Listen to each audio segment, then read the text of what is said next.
सांगली जिले के उरण इस्लामपुर शहर का नाम अब ईश्वरपुर कर दिया गया है। महायुति के कार्यकर्ता और स्थानीय नेताओं ने इस फैसले का जोरदार स्वागत करते हुए मिठाई बांटी और आतिशबाजी कर जश्न मनाया। उरण इस्लामपुर शहर का नाम बदलकर ईश्वरपुर किए जाने के निर्णय पर महायुति समर्थकों ने जोरदार उत्सव मनाया।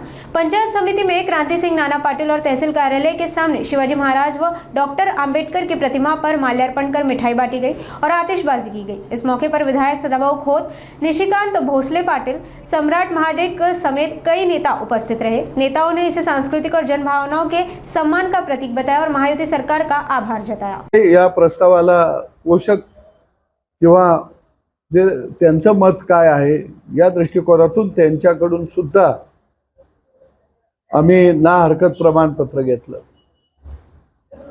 हवाई वाहतूक विभागाला सुद्धा की बाबा हे नाव आम्ही करत असताना, कारण आता कोणतंही हवाई जहाज किंवा विमानावरून जात असताना त्याचा एक मॅप असतो की या शहरात कुठल्या एरियामध्ये आहे, त्याचा शहर कोणतं येत आहे आणि त्यांच्याकडं मग हे सगळा प्रस्ताव दाखल करून की हे का गरजेचं आहे त्यांनाही सांगितलं आणि विमान मंत्रालयाचं सुद्धा आम्ही कागदपत्र त्यांच्याकडून घेतली। पोस्ट आणि तार हे इंग्रजाच्या काळापासून अस्तित्वात आलेला विभाग आहे। एखादं नामकरण बदलायचं असेल तर जगभर याचा पत्ता गेलेला असतो। तो म्हणजे एखाद्या गावाचा ॲड्रेस हा फक्त इंडियापुरता नाही राहत, ऑल देशांच्या मध्ये आपला पत्ता गेलेला असतो आणि मग त्यांचा एक स्वतंत्र विभाग आहे। त्या विभागाकडून सुद्धा त्यांच्या जुन्या माहित्या, पोस्ट कधी आलं, सुरुवातीच्या काळामध्ये टपाल विभाग हा उरण इस्लामपूरच्या नावानं चालत होता का इस्लामपूरच्या नावानं चालत होता याची सगळी माहिती घेतली।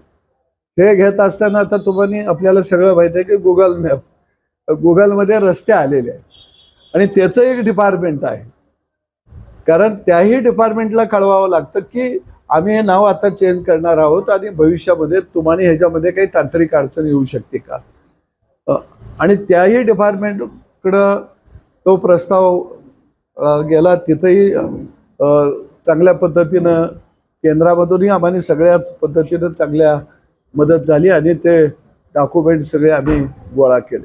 मग त्याच्यामध्ये बांधकाम विभाग आहे, त्याच्यानंतर नगर विकास विभाग आहे, महसूल विभाग आहे, सामान्य प्रशासन विभाग आहे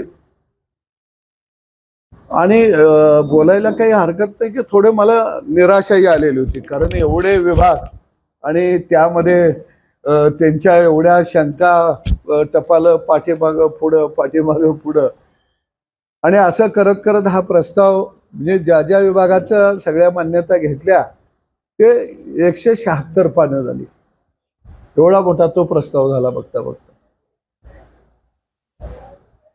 कारण मुख्यमंत्र्यांनी मला सांगितलं की प्रस्ताव परिपूर्ण आल्याशिवाय आपल्याला भाऊ पुढे जाता येणार नाही आणि याच्या मागं कुणीतरी धावलं पाहिजे। नाही बऱ्याच वेळा आमदार सगळे तुम्ही महोदय पत्र देता आणि नंतर 2 महिन्यानं आम्ही दिलेल्या पत्राचं काही झालं नाही।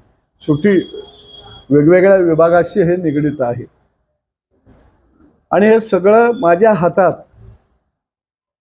की मला वाटतंय गेल्या गुरुवारी, गेल्या आठवड्यातल्या सगळा प्रस्ताव परिपूर्ण हातामध्ये आला।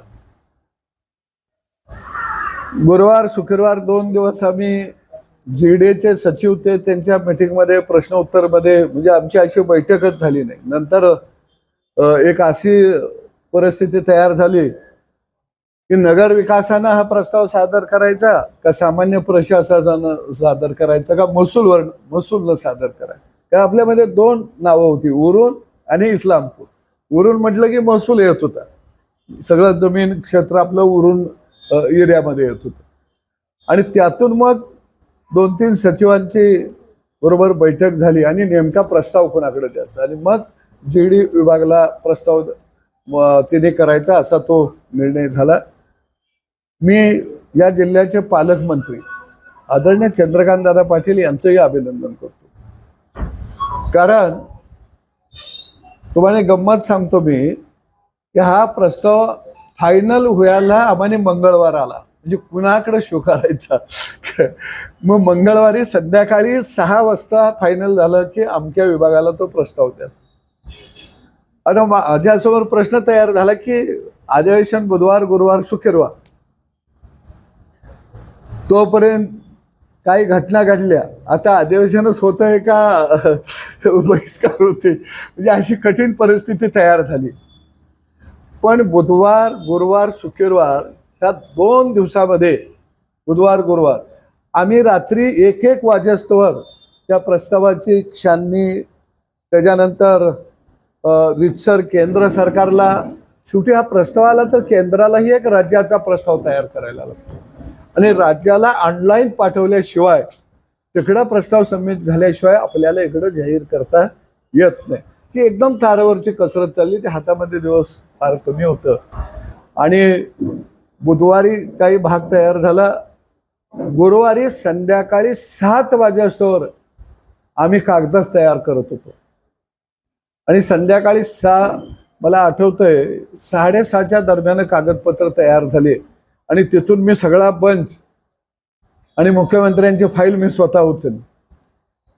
दादांच्याकडं माझी असं झालं की मंत्रालय, विधान भवन, चंद्रकांत दादा, आणि मग दादानेही सातत्यानं पाठपुरावा 2 दिवस घेतला. म्हणजे प्रत्येक टेबलला चंद्रकांत दादा फोन करत राहिले आणि तो प्रस्ताव घेऊन मी सायंकाळी पोचलो आणि मुख्यमंत्री त्यावेळी ब्रिफिंग घेत होते. म्हणले एक मला अर्धा तास भाऊ या प्रस्तावावर मला वाचावं लागेल, कारण शेवटी प्रस्ताव केंद्राला जात असतो.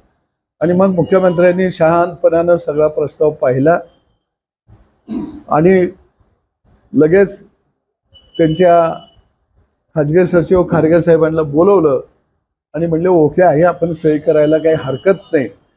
आणि रात्री 9 वाजता मुख्यमंत्र्यांची सही गुरुवारी संध्याकाळी झाली. आता हा प्रस्ताव मांडायला पाहिजे आणि म्हणून सकाळी 10 वाजता हा प्रस्ताव सभागृहामध्ये मी त्या ठिकाणी रेकॉर्डवरती सभागृहाच्या आणला आणि 10 वाजता मी सकाळी तो प्रस्ताव सभागृहात मांडला आणि दुपारी मला वाटते